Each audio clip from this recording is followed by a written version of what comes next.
Football বিশ্বকাপের প্রায় ১০০ বছরের পুরনো একটি ঐতিহ্য চলতি আসরে বদলে যেতে পারে বলে জোর আলোচনা শুরু হয়েছে। আর এই সম্ভাব্য পরিবর্তনের কেন্দ্রে রয়েছেন যুক্তরাষ্ট্রের প্রেসিডেন্ট ডোনাল্ড ট্রাম্প। চলতি বিশ্বকাপ যৌথভাবে আয়োজন করছে যুক্তরাষ্ট্র, কানাডা ও মেক্সিকো। আয়োজক দেশগুলোর একটি হিসেবে যুক্তরাষ্ট্রের ভূমিকা থাকায় বিশ্বকাপের ফাইনাল ঘিরে নতুন কিছু সম্ভাবনা তৈরি হয়েছে। দীর্ঘদিন ধরে প্রচলিত নিয়ম অনুযায়ী বিশ্বকাপ জয়ী দলের হাতে ট্রফি তুলে দেন ফিফা সভাপতি জিয়ান্নি ইনফান্তিনো এবং সংস্থার শীর্ষ কর্মকর্তারা।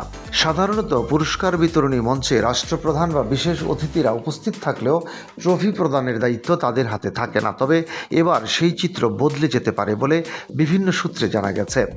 যুক্তরাষ্ট্রের একটি সংবাদ মাধ্যমের প্রতিবেদনে বলা হয়েছে, ডোনাল্ড ট্রাম্প চাইলে বিশ্বকাপ ফাইনালের পুরস্কার বিতরণী অনুষ্ঠানে নিজ হাতে চ্যাম্পিয়ন দলের অধিনায়কদের কাছে ট্রফি তুলে দিতে পারেন।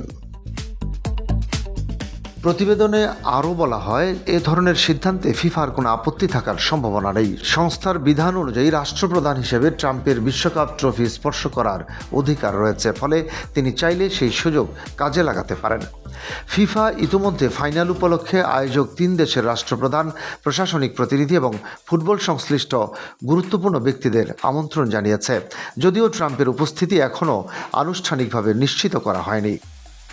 তবে ফিফা সংশ্লিষ্ট সূত্রগুলোর দাবি, ট্রাম্প যদি ফাইনালের মঞ্চে উপস্থিত থাকতে আগ্রহ প্রকাশ করেন, তাহলে চ্যাম্পিয়ন দলের হাতে ট্রফি তুলে দেওয়ার ক্ষেত্রে তাকে বাধা দেওয়া হবে না। এর আগে ক্লাব বিশ্বকাপের ফাইনালেও আলোচনার কেন্দ্রবিন্দুতে ছিলেন ডোনাল্ড ট্রাম্প। সেই ম্যাচে চ্যাম্পিয়ন দল চেলসির অধিনায়ক রিস জেমসের হাতে ট্রফি তুলে দিয়েছিলেন তিনি। শুধু ট্রফি প্রদানই নয়, চেলসির খেলোয়াড়দের উদযাপনের সময়ও তিনি মঞ্চে অবস্থান করেন। ঘটনাটি সে সময় ফুটবল বিশ্বে ব্যাপক আলোচনা ও বিতর্কের জন্ম দিয়েছিল।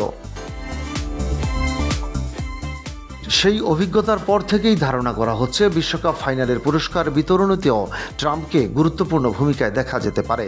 যদি শেষ পর্যন্ত এমনটি ঘটে, তাহলে ফুটবল বিশ্বকাপের ইতিহাসে দীর্ঘদিন ধরে চলে আসা একটি ঐতিহ্য ভেঙে নতুন অধ্যায়ের সূচনা হবে। ডোনাল্ড ট্রাম্পের হাত ধরেই বিশ্বকাপের শতবর্ষের পুরনো সেই রীতিতে পরিবর্তন আসতে পারে বলে মনে করছেন অনেক পর্যবেক্ষক। উল্লেখ্য, আয়োজক দেশ যুক্তরাষ্ট্রের প্রথম ম্যাচে ট্রাম্প উপস্থিত ছিলেন না, তবে নিজ দেশের মাটিতে অনুষ্ঠিতব্য বিশ্বকাপের একাধিক ম্যাচে তাকে গ্যালারিতে দেখা যেতে পারে বলেও ধারণা করা হচ্ছে। এই সংস্করণে মূল তথ্য অক্ষুণ্ণ রেখে সংবাদধর্মী, বর্ণনামূলক ও পাঠক বান্ধবভাবে 29-30 লাইনের মধ্যে উপস্থাপন করা হয়েছে। ডেস্ক রিপোর্ট, বাংলাবাজার পত্রিকা।